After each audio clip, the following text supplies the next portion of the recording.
This is my attempt to record everything in 30 minutes or less about this PowerPoint presentation I made 2 years ago. Okay, so K-pop. I got into it in 2015 through, um, let's just, we don't need a backstory.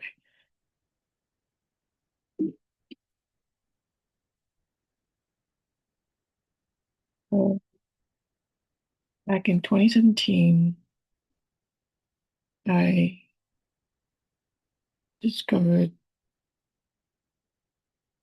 a survival show on YouTube and the produced series, which is a competition program for K-pop, making a K-pop group. They made 101 and Eyes One, and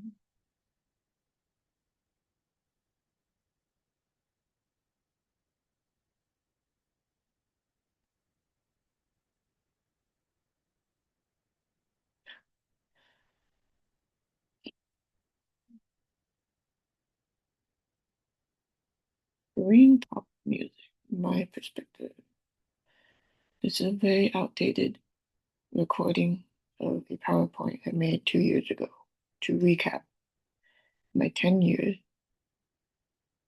in the on the internet and YouTube and social media, and I found K-pop and fell into the genre.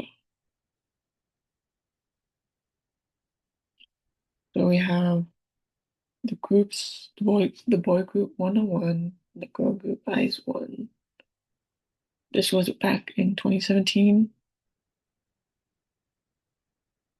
101 I came across in Korea's version of Saturday Night Live, and Eyes One I came across right around they were right around when they were being formed on a survival show, a competition survival show that made Eyes One. And all of this information does not apply anymore. As I said, this is an outdated recording. This group, however, BDC, I really love their music until now as well. They were formed as a trio, and all of their music are very space related. Um, I think I might be wrong, or I'm mixing up things, but I think they make their own music. Um, they no longer are, or they're not currently active, but they've been together and made music for 5 years. Um, I don't know what else to say, but I do listen to them still, and they're those type of special music groups or artists that you find only because of the internet, and they stick with you for a long time. Anyways, Treasure and Lesser film. Mm, I don't really have much to say except what is said on the bullet points over here. Mm, I never finished Treasure Box, but I did finish Hyde's episode of Gang Caterer. Oh, this 2022? SBS, a broadcasting system um, that made this kind of program to celebrate the end of the year for K-pop idols every year. In December, they have this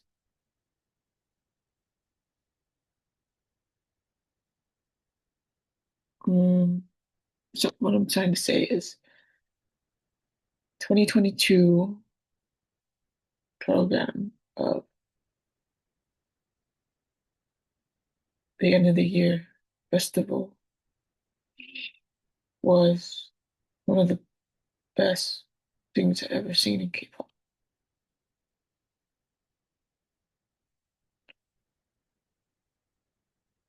I think it was because it was all live and they just went from one performance to the next without like advertisement or stop. Anyways, trying to get through this in 30 minutes or less. Um, then we have A Pink and Twice. A Pink came across in 2018 and Twice in 2019. I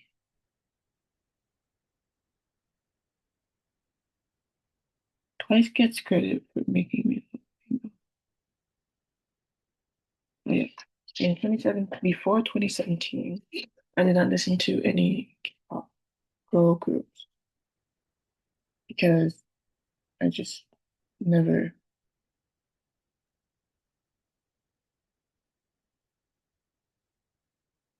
never had a good experience.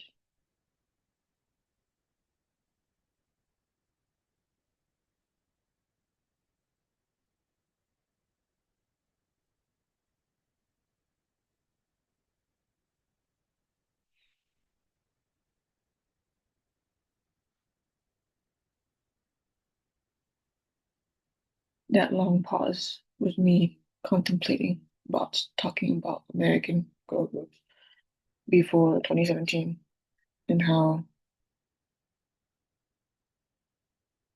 they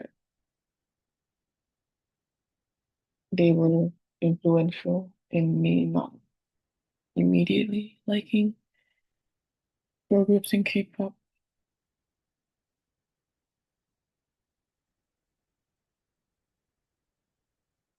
Then we have Mix, Winner, ATs. Mix, I don't have much to say except this performance is like the best performance I've ever seen. Winner, I everyone was obsessed with this song back in 2017 in um, the K-pop industry and fan community. ATs, I remember hearing about them and learning about them as a band back in 2018. I don't listen to any of these groups now, but they all release box. Oh my God, I'm so excited reviewing this. Again, this is 2 years late. I made this back in 2024, but I never recorded me talking about it. EXID and Mamamoo are the two funniest groups I've ever come across.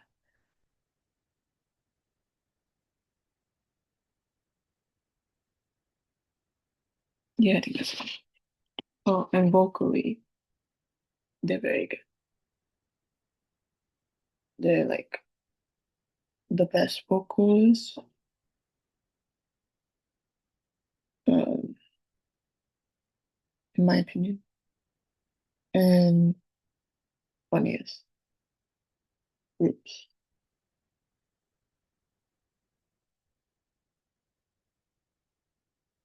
Icon. I will just say that this song, Icon, I'm Okay, helped me through something that I needed help with. Um,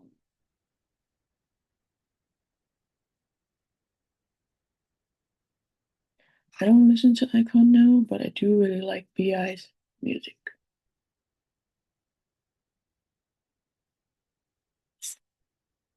BI is one of the members that left. There's so much to unpack. But again, this is a delayed recording. I feel like I'm just trying to get this over.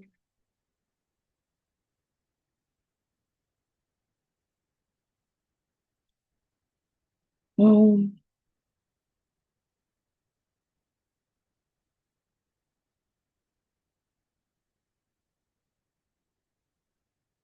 only thing I'll say is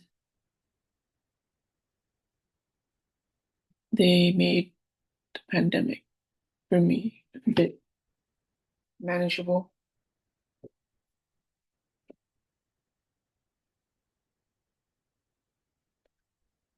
Monster X, oh my god, this song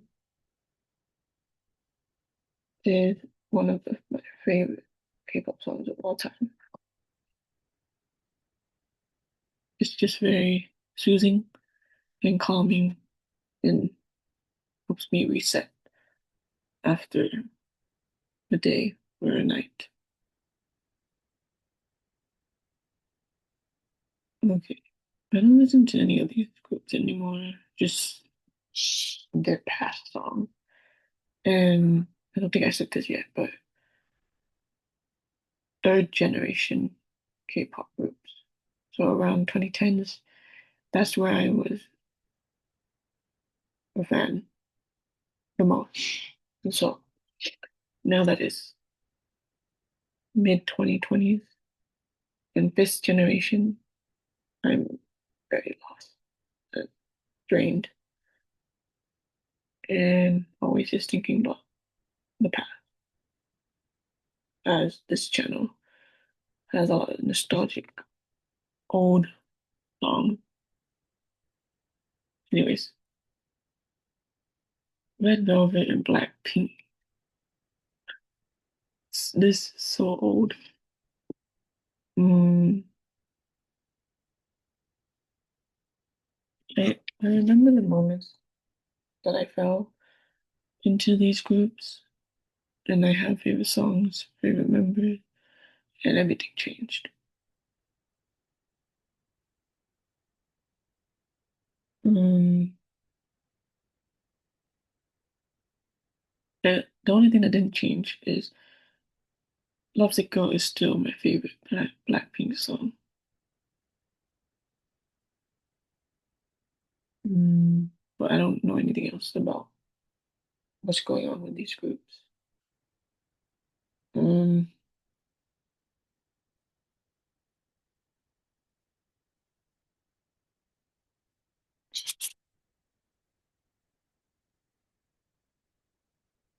yeah, I think I'll get this down in less than 30 minutes.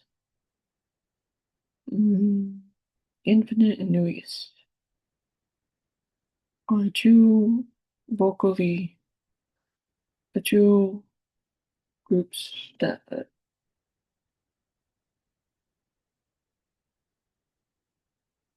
vocally talented. I sound like I'm giving some. I sound like I'm being forced to give this presentation. Anyways, um, well, I'm trying to talk through this and get over the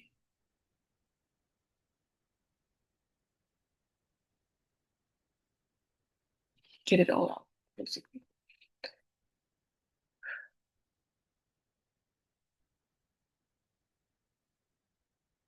Okay, got 7 and ITZY.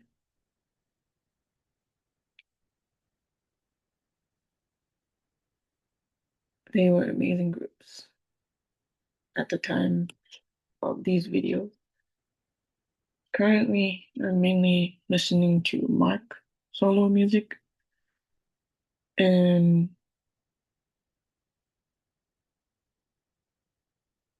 I don't follow ITZY, but I wish I did.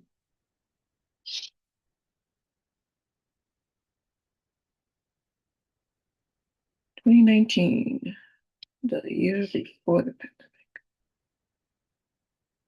These two groups were essentially my favorite pre-pandemic for boy groups and for girl groups. Mm,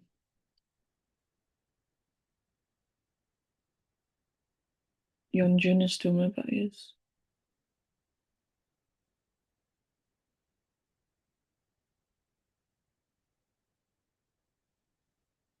Okay.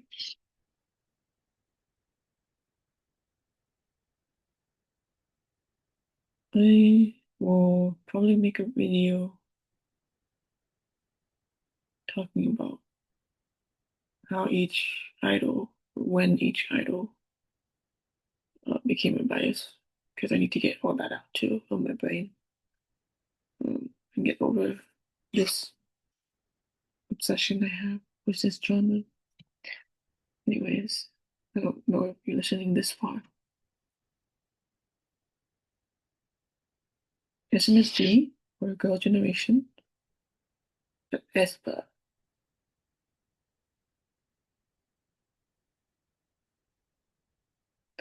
This was I got a boy with my first music video in K-pop for girl groups, and I still remember being confused with all the colors, sound, everything. All of this information is outdated. Alright, SM boy group, Shiny, EXO, NCT. Mm, Overdose was probably my first K-pop music video ever. And it's funny that I still remember my life before watching this. I was so confused, didn't know anything about Korean music, all these idols, the system, Twitter, the internet. Anyways, now I know too much. I guess something I want to talk about is NCT Dream. I saw them live and I wish I saw them again. I saw them live at KCON 2022 by accident. I won a ticket and I was going for a different group, but they were performing. And then they hooked me with the song Beatbox. This was 4 years ago. Anyways, okay. I-DLE, not G-IDLE, I-DLE. Um, Ignore this. My favorite song is still Maze. Boogie is still my bias, though I haven't listened to any of her solo song besides her debut song. Mm,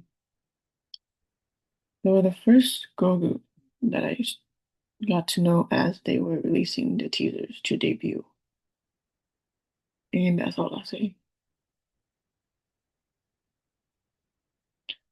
Hype. BTS and hyphen and team. So basically, I started out as BTS in K-pop 2015. Then in hyphen kind of took their place as my favorite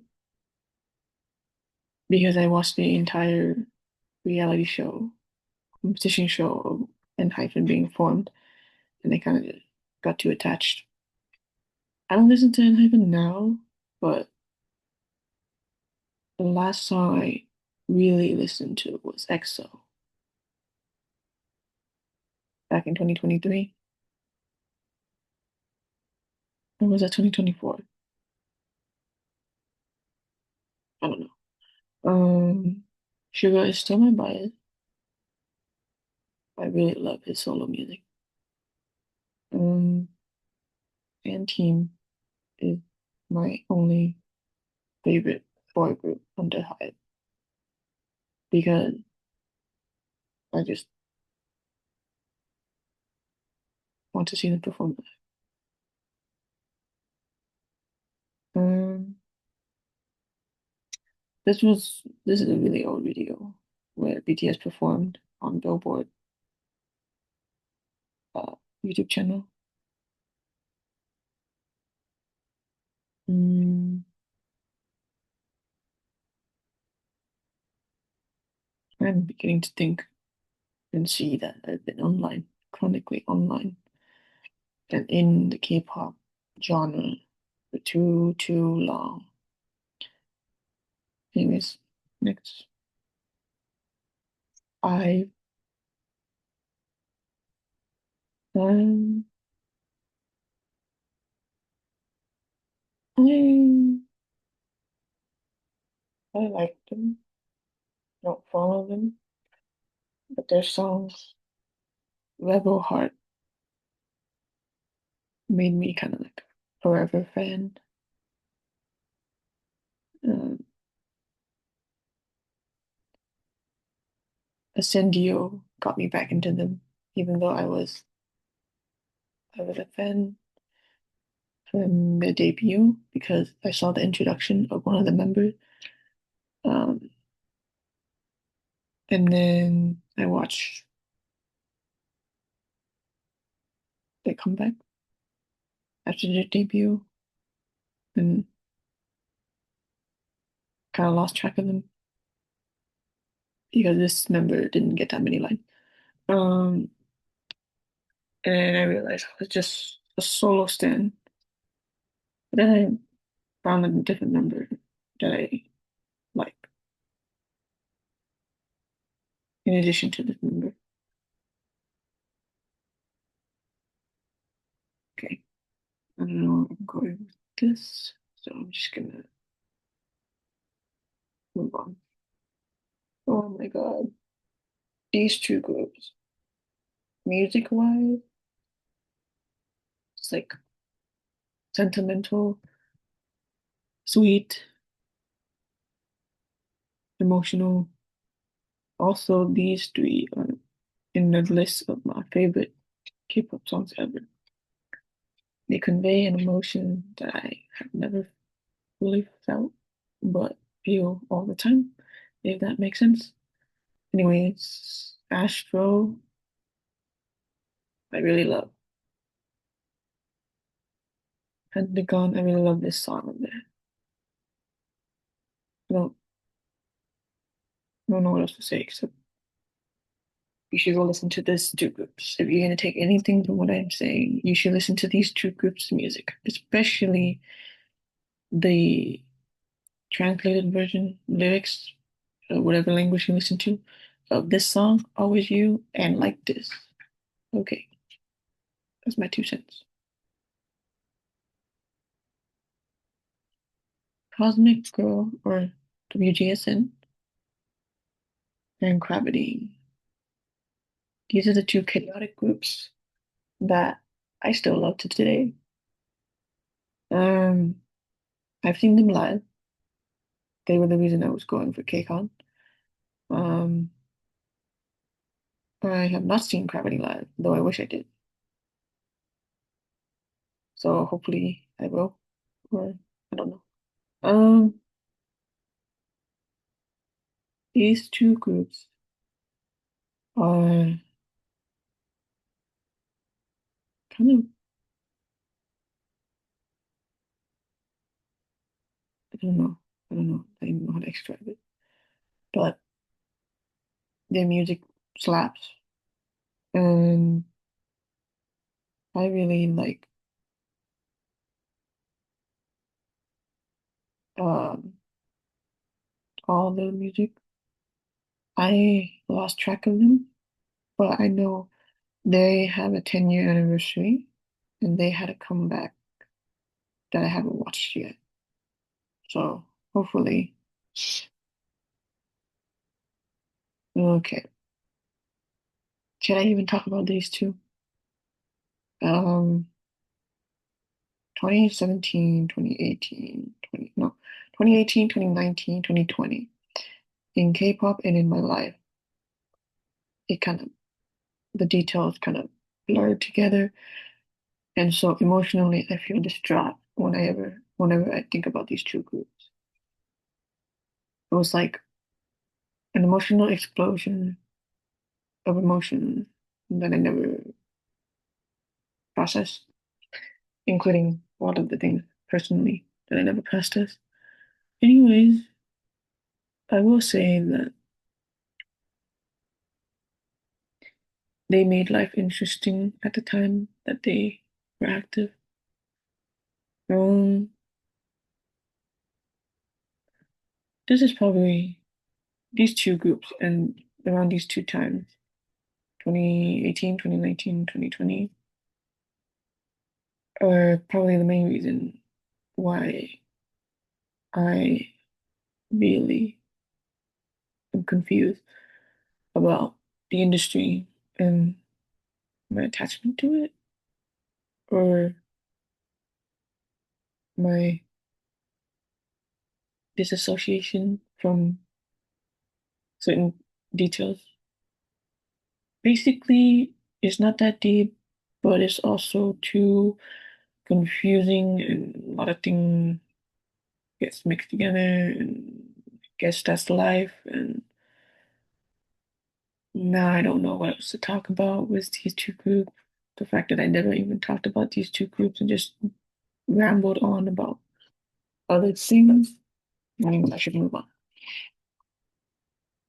SF9. This group literally was the reason I kept listening to K-pop. The pandemic happened. The pandemic happened in 2020. I discovered them in, I discovered them in 2021, and then I obsessed over them the entire year. The entire year. Um,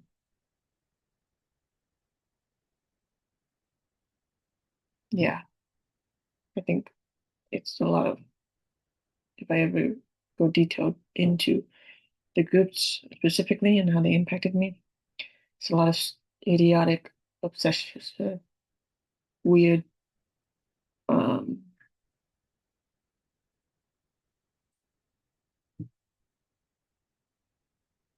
lack of awareness, myself,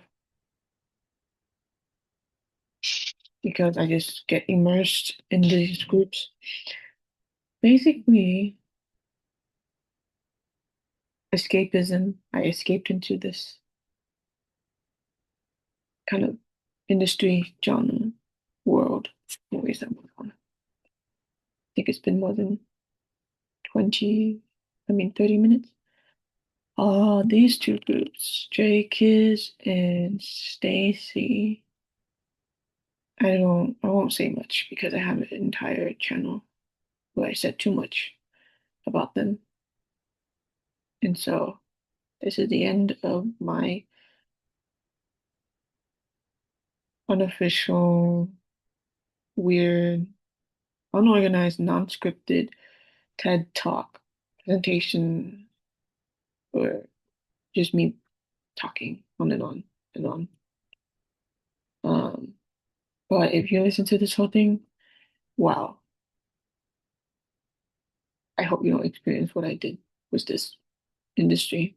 I'm sorry, not industry, this genre of music. Um, I still listen to it, probably because I'm stuck with it. Um, uh, anyways, that's all. I don't know. I'll probably record something else. This was fun. This was fun to review and finally talk about. Anyway, that's all.